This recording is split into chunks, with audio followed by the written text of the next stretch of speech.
2024 is going to be filled with opportunity to make more money in the commercial property space. There's going to be loads of people coming into the space, lots of people buying for the first time in commercial property. So you got to know how you can stay ahead of the curve, where to buy, where you're going to find the hidden gems, and where you actually going to get in before the boom happens rather than catching the tailwind. My name is Helen Tarrant, and I've helped countless everyday Australians get into commercial property, their first, but also their third, fourth, and fifth commercial property, really create a financial freedom plan through commercial property through my courses, my buyer's agency service. Now, I've been investing since 2012, and I continue to invest in commercial property, and I run live events, and everything there is to know about commercial property is what I teach on this channel. Now, one of the most important things about this video is I'm going to share with you why you need to start now when we're 2 months away to the end of the year, where the opportunities are going to be in the next 6 to 9 months in getting into the market early in certain areas to position yourself. As the interest rate comes down, you're going to get an upkick in both your cash flow as well as your growth, which means that you get the double whammy effect. Now, that means that you can accelerate your portfolio, and it makes the difference. Buying right or wrong makes the difference of whether you can buy again within a 12 to 18 month period versus sitting out for 3 to 4 years. So remember, hit the bell, subscribe, like it, do whatever you need to do to share it. But the most important thing is listen to the video, listen to the end so you can track where you need to go next. One of the big things in 2024 that we're going to see is some resurgence in certain areas around Australia. One of the things we're going to see is certain cities coming back. So we're going to see, firstly, out of the gate towards the end of 2024, we're going to see Melbourne, Metro, Fringe, and around the further outer skirts of Melbourne or Victoria come back in full force. Those people who are Melburnians have invested traditionally inside of Melbourne, but because of COVID, they lost a little bit of their zazz and they've decided to invest outside of Melbourne, but that will come back as the returns in Victoria and Melbourne have steadily been growing, right?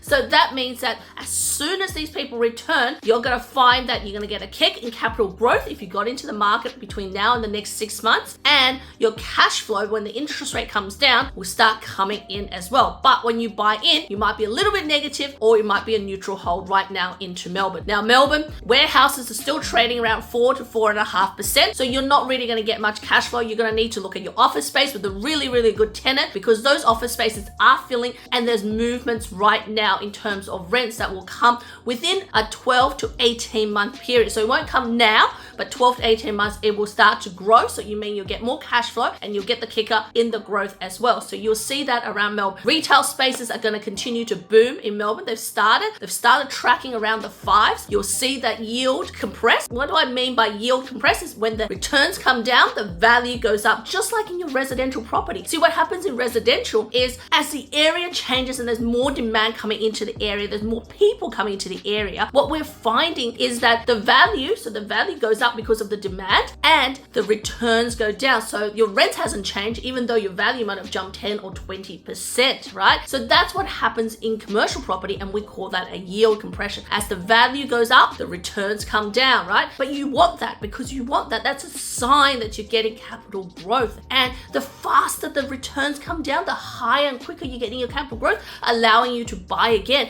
Doesn't impact your rents, because commercial rents are higher than residential rents anyway, which means that if you're buying the same type of property, say the same $1 million property in Melbourne today, you would buy an apartment, maybe a house in the real fringes of Melbourne, but in commercial, you're going to get a flat 5 or 6 or 4.5, depending what type of property you're choosing, yield where the tenants are paying the outgoings, and you're still going to be better than residential in terms of your rents. But coming back to the topic of where to buy. So really focus on that up to 20, 30 kilometers of Melbourne. You're going to find some real gems there. It might go back into CBD if you're cashed up and you're looking at buying whole floors. That's where the opportunity is going to be, buying whole floors in Melbourne and carving that up and giving it to tenants at higher prices. That's a really good uplift opportunity, but you got to be cashed up between 3 to 5 million. But if you're a smaller player in the market, look for those suburbs. There's suburbs out of Melbourne where little pockets where it's full of people and it's booming, right? And that goes for retail, that goes for office spaces in that area. But warehouses are still low. If you're chasing warehouses, Melbourne is not your city, right? Now let's move to where Sydney's going to be. Now we're seeing some really interesting stock in Sydney that is better than Brisbane in terms of returns. That again is in your office space, in your retail space. Now Sydney has always been the great hold in terms of capital growth. So where your cash flow is stretched, your capital growth has got to come in, right? So you're going to start getting, if you are again in that 3 to 5 mil range, you can be buying cities, again, not a freestanding building, but a whole floor of retail or whole floor of office space. You're going to be looking at that 3 to 5 mil mark. You can potentially get above 6%, 6.5% in Sydney right now, which is rare, which is unusual, but it's a good time to capitalize on it. And if you especially know what to do with it later. Now, the main thing about if you want to buy something in Sydney is to see where other people aren't seeing. So you need to go to some dirty, rough, grungy areas. So you're going to go to some areas that's really outskirts, maybe even bordering on regional, where you're going to be finding some properties or some areas where it starts just getting populated, getting in there first, having probably a slightly lower yield, letting the market mature and letting that rents go up in the next few years before you capitalize that. That is if you want to buy in Sydney, where things are a lot more expensive. Now, let's talk about Brisbane. Now, I still think Brisbane has a lot of undervalued stock. Now, a lot of that changes. Now, what are you looking for in Brisbane is that has the rents already changed or is it about to change? Now, there's a proportion in parts of Brisbane that's especially around the areas of like the Gabba, further out towards the different industrial little pockets, plus the really high density between the Gold Coast and Brisbane. That's a real key area there, where what we're going to find is there's a population density, population moving in, but there's not enough stock. So no vacancies. We're going to have rent starting to move up because there's so much demand, and therefore the value follows as well. So those are really good areas to get into and look for when you're looking at investing into Brisbane. Now, just make sure there's a lot of hype around the actual Olympics. So make sure that you don't overpay for something around the Gabba area, because a lot of people are going to head over there, going to be tooting the horn of in 9 years this is going to happen. Investments are long term and that's going to go up in value. Yes, it will, but don't overpay for it. Now, Gold Coast is still going to come ahead as one of the strong plays in the next 2 to 3 years. Why do I say that Gold Coast? Because Gold Coast is very similar to Sydney. When you study the demographic and the people, there's a lot of people from Sydney who are cashed up moving up to the Gold Coast. Gold Coast people itself have actually moved up to Hervey, but when you're looking at Gold Coast, there is only a real strip of land there, right? They're blocked in by mountains and regions, and then the water, right? Very similar to Sydney. So what's happened in Sydney is a good indicator of what will repeat in the other cities. And so Gold Coast value of land will continue to rise, and that will drag the prices up in your commercial property, but it will be to a point where you can't afford it. So if you want to get into Gold Coast, you need to get in sooner than later.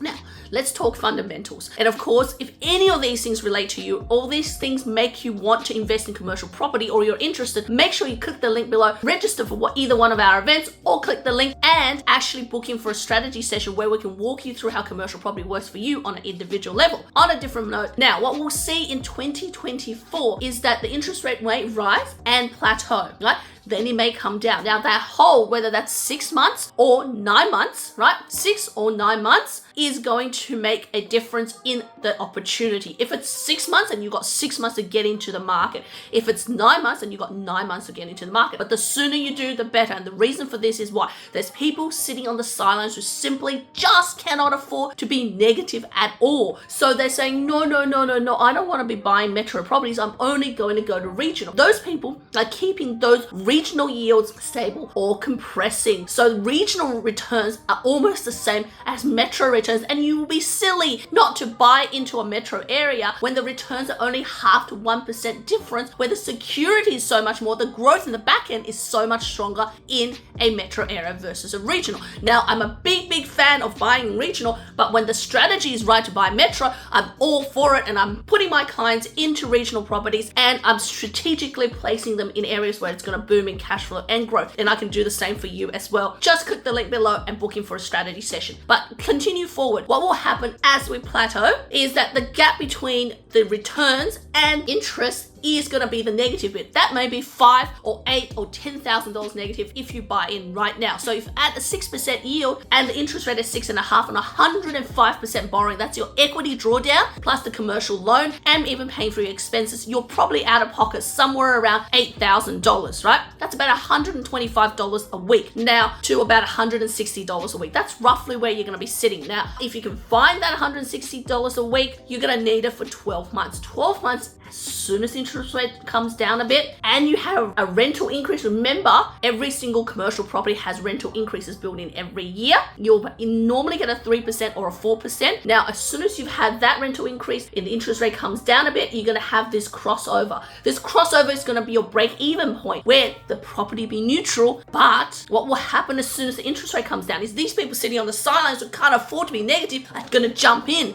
They're going to jump in, and that's going to drive that return down and the value up again, and you will get the kicker for your capital growth. And that's why it's so important to implement this strategy in the next 6 to 9 months, because if you don't and you let these people come back in the market, it's game over, because they're going to be fighting on properties out there. They're going to drive the returns down, and they're just simply, you're not going to make that margin, right? So let's look at other states. We're going to look at Adelaide. So Adelaide itself, I still think it's got potential, but Adelaide, you got to stick to the city. You got to stick to the city. Getting too far out, it hasn't been developed yet. Too far out, it's going to take 5 to 7 years. Remember, Adelaide is slow moving in comparison to everything else. So you got to stick to your cities within 20k of the CBD, preferably within 5 to 10k's of the CBD, where you're going to find good retail spaces to actually, I think that's a really good, strong point of that retail space, right? Now, of course, you can find still warehouses and industrial, but if you're looking at warehouses and industrial, you're better off going into Queensland and then go to South Australia. Now, let's move to the ACT. ACT has got a lot of stability. If you're looking for stability and security, you're going to go to the ACT. And the reason why you go to the ACT is because it's got underlying government, which means that there's always going to be money in the system. Now, retail is actually one of the big areas that are very secure and booming in ACT. I would go retail, office, plus there's industrial as well available for you in the ACT. But remember, it's leasehold versus freehold. Now, if you want, there's a separate video that I've talked about what the difference is, so check out those videos. Now, ACT will be quite stable. It won't give you the big highs and lows. It will be quite stable. So you're looking for stability, you've got to go into the ACT. But let's talk about regional quickly before I wrap up. Regional, some large regional towns are going to come back. Now, some large regional towns are going to track really, really well, but we're going to see those large regional towns like your Mackays, like your further up around the Cairns area. We're going to see your Gladstones. We're going to see your inland areas going to come back in, right? And the reasons we're going to see your Gladstones and your Mackays over your Townsvilles, over your Rockies, that's going to go because those areas haven't been fully explored, but they are mining driven. So there is a risk element to it. And if you buy wrong, you will get burnt. So make sure you do your research or consult with someone who is professional in that area. So there's going to be some large towns like you're going to see some Warrnambool in the market coming. You're going to see Portland come up in the regional Victoria area. But remember, they are also agricultural, mining, and tourism based as well. So make sure that you really do your research. We're going to go into those areas. Now, Wagga, Albury, Wodonga are going to be still strong performers in 2024, but you're going to see the yield compress pretty hard. So if you want to get in soon, because your industrial in that is going to drop to the early 6s. So that's going to drop dramatically because the demand will come back into the area. They're still such a large area, right? You can see Bundies are going to be quite a good buy, but you know, depending on your strategy, this is where your strategy comes in. Do you buy 7% yielding property in regional versus a 6% property in Melbourne, ACT, or Adelaide, right? That's where the strategy comes in. That's why it's so essential to join one of our events where you can get some free education around commercial property. Plus, you can book in for that strategy session where we're going to be able to help you personalize that strategy, because with a strategy, understand the criteria of the property, crystal clarity helps you to move forward with or without a bias agent. So on that note, hopefully you've enjoyed this. You've got some nuggets of what you're going to look for, but remember, opportunity next 2 to 9 months is your opportunity in this market. Move fast, move now. This is the time to buy. Click this button, subscribe, and I'll see you in the next video.